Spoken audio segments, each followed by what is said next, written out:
you didn't see his arrival today, you really missed it. Pope Francis on American soil for the first time, landing at Joint Base Andrews in Maryland today and getting a warm welcome from President Barack Obama and the First Family.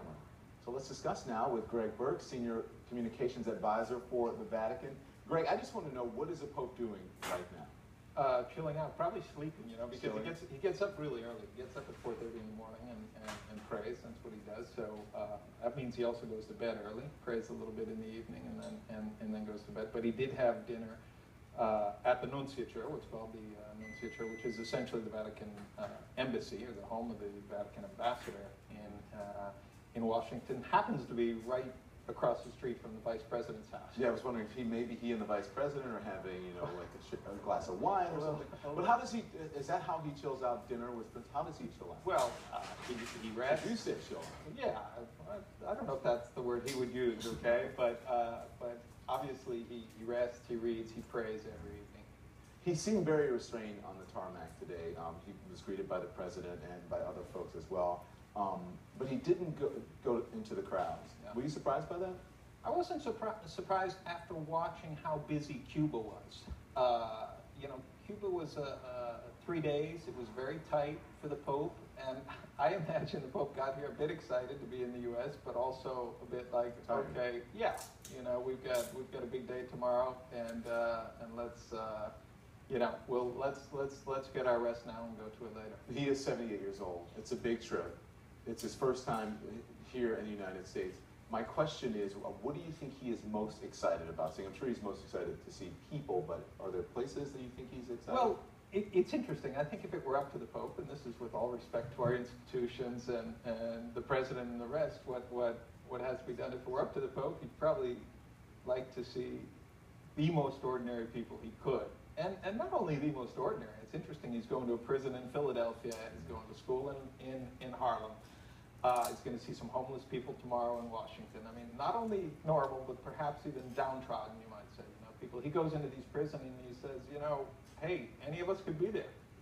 He likes to embrace, does he like to embrace local culture? Like, is he going to have a Philly cheesesteak? I used to live in Philly, you know, I'll recommend Pat's or Geno's.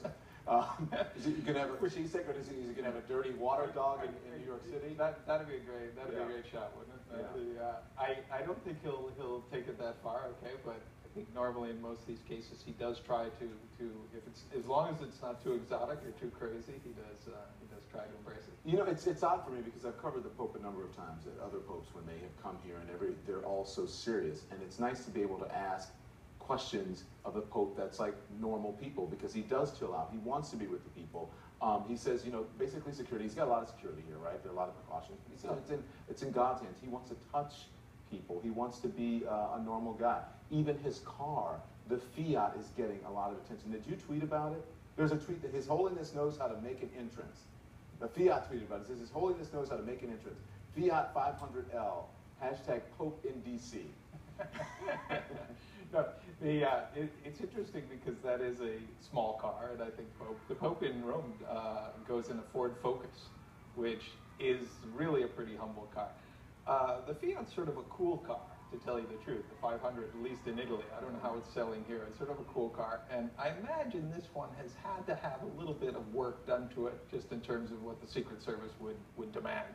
You know, but it is a small car. He did the same thing in Brazil. He took a very, very simple car. Yeah, and the times that I've covered the Pope, there's always excitement, but I don't think I remember this much excitement for any Pope.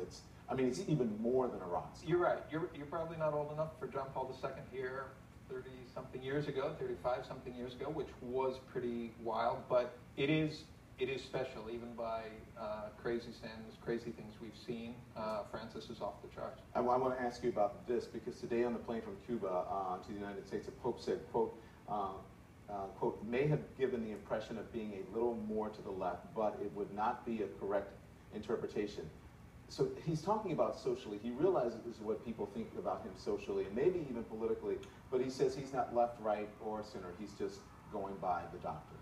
Yeah, what he says is the exact thing, what is called the social doctrine of the Church, you know, which we'll not get into a lot of specifics, but we'll have general guidelines in terms of social teaching. And And I think he's perhaps defending himself a little bit before here because he knows there has been criticism of him certainly from the right here, from free market capitalists saying he doesn't like capitalism. I think he's suspicious of Wall Street, financial capitalism, but he has no problem with people working hard and making a better life for themselves. When I say, I don't think he has any problem with Main Street at all. He's suspicious of sort of the high finance. Yeah. Greg Burke, I appreciate it. Thank you. Thank you for coming in. I can't wait for him to get here to New York City and witness all of this. We appreciate it, sir. Coming up, he is the People's Pope.